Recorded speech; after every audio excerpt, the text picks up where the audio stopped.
Olá pessoal, seja bem-vindo ao nosso canal Wikigel.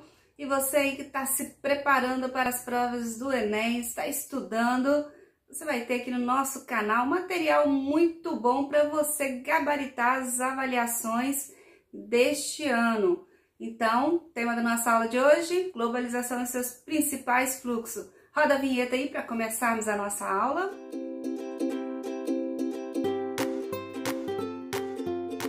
Então, pessoal, a nossa aula de hoje vai falar sobre globalização e seus principais fluxos. Tema super importante para focar você no que está acontecendo no mundo hoje e entender como funciona essa complexa engrenagem do mundo globalizado.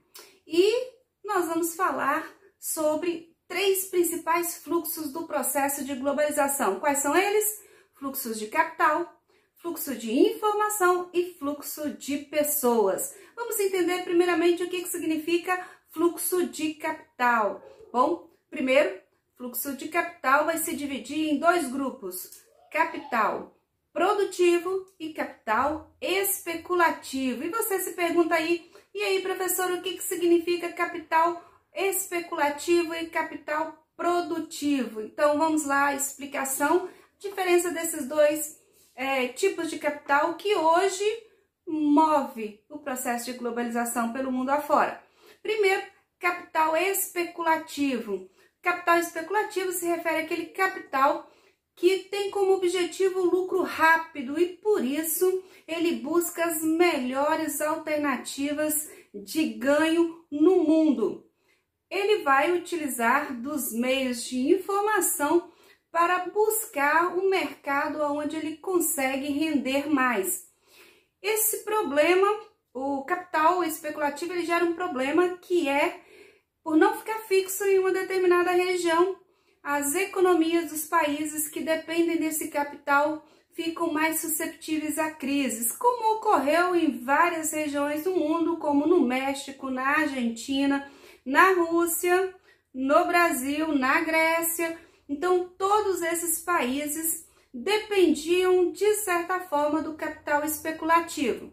Bom, o capital especulativo é aquele capital que geralmente nós, pessoas normais aí dentro do processo de globalização, deposita seu rico dinheirinho em alguma ação ou em algum fundo de pensão para render um jurozinho e a gente se manter dentro dessa economia globalizada. Como nós normalmente não temos as informações, deixamos isso a cargo do banco e das financeiras. Claro, são eles que ganham a maior parte do juro, a gente só vai ficar aí com uma pequena parcela. A questão é que se esse dinheiro investido em alguma região mostra a possibilidade de perda, esse dinheiro é logo retirado de uma região e levado para outra, e aí vai fazer com que os problemas desses países onde o dinheiro está saindo aumente, ok? E o capital produtivo? Esse sim, a renda ela vai ser um pouco mais demorada a ter o seu retorno, mas ela é mais segura. Por quê? Porque ela é investida no setor de produção, comércio e indústria, principalmente nos países que têm aí um processo de industrialização, por exemplo, em alguns países que precisam crescer a sua economia e acabam utilizando esse capital produtivo. Como é um capital mais seguro, tá? Ele vai gerar emprego e ele vai dar uma sustentabilidade econômica aos países que têm aí esse capital como principal meio de financiamento das suas atividades.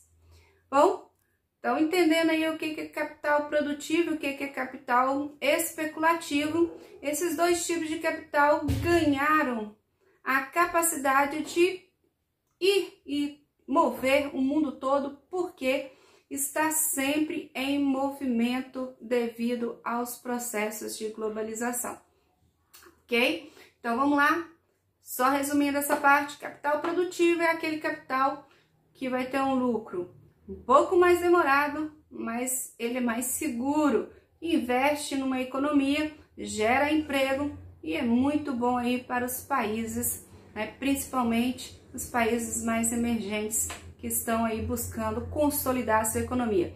Capital especulativo é aquele capital que vai dar um lucro rápido, mas ele não é tão seguro e por isso pode aí ter problemas na economia global. O fluxo importante dentro do processo de globalização é o fluxo de informação.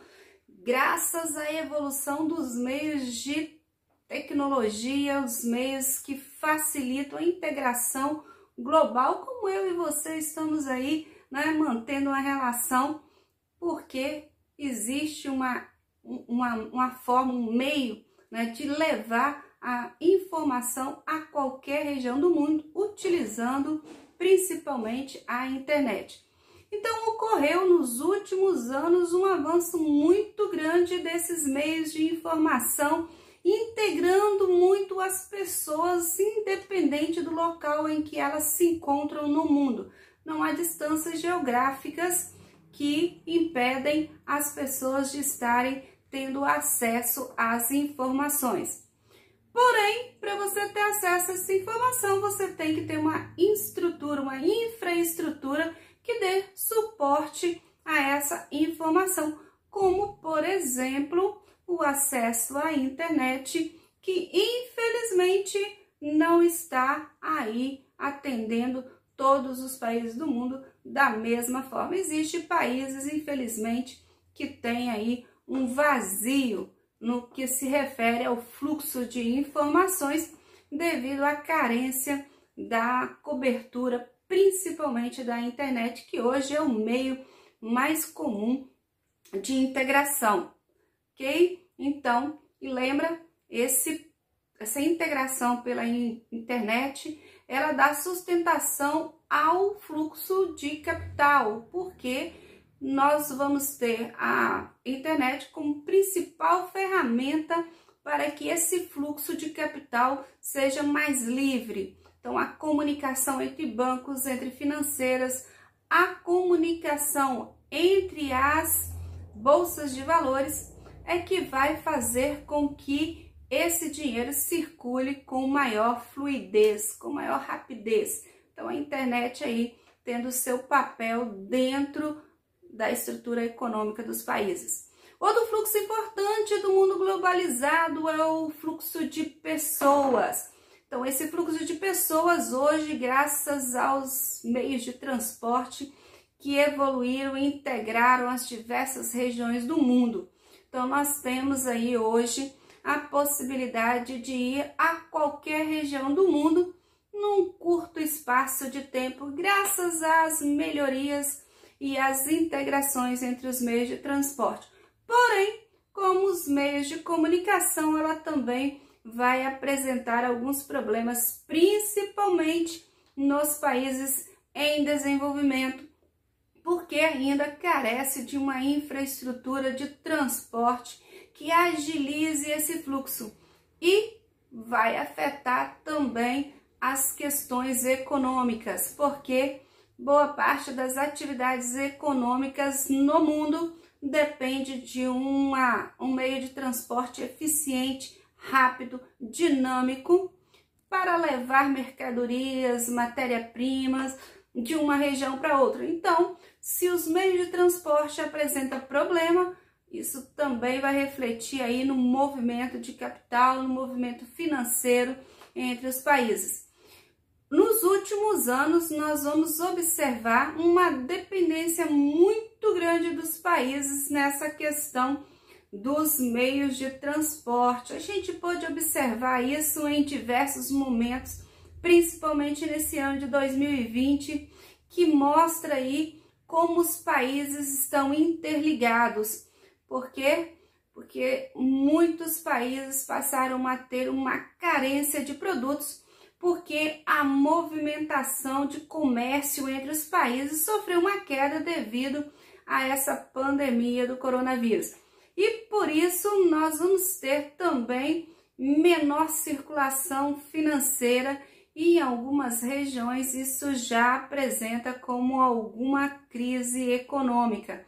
Crise essa que já era esperado no início, quando viu reduzir o fluxo de pessoas e o fluxo de capitais. E os meios de informação, mais uma vez, têm aí o seu papel importante, porque possibilitou as pessoas a entender esse processo de pandemia, né? Tomar aí algumas atitudes, sabendo que o fluxo de produtos e o fluxo de pessoas poderiam agravar o problema e acabou então reduzindo esse fluxo.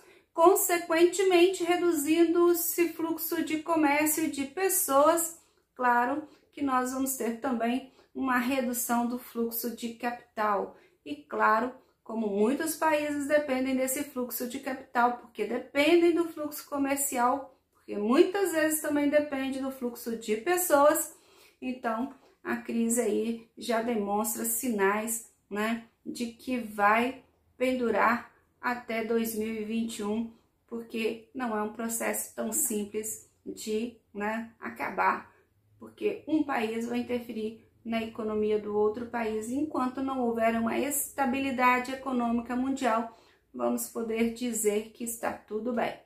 Ok, pessoal? Então, concluindo a nossa aula de hoje, falando aí rapidinho sobre globalização e seus principais fluxos, espero ter contribuído com você, reforçando seus estudos aí para o Enem desse ano, reforçando um pouquinho mais o conhecimento sobre globalização. Se você não viu o nosso primeiro vídeo, vai lá ó, no card, clica, assista o que é globalização, tá? Como esse processo iniciou. E se gostou da aula, não esqueça de dar seu like. Se não inscreveu no canal, vai lá, se inscreve, marca o sininho para você ser sempre lembrado quando tiver uma aula nova. Até a próxima semana, pessoal!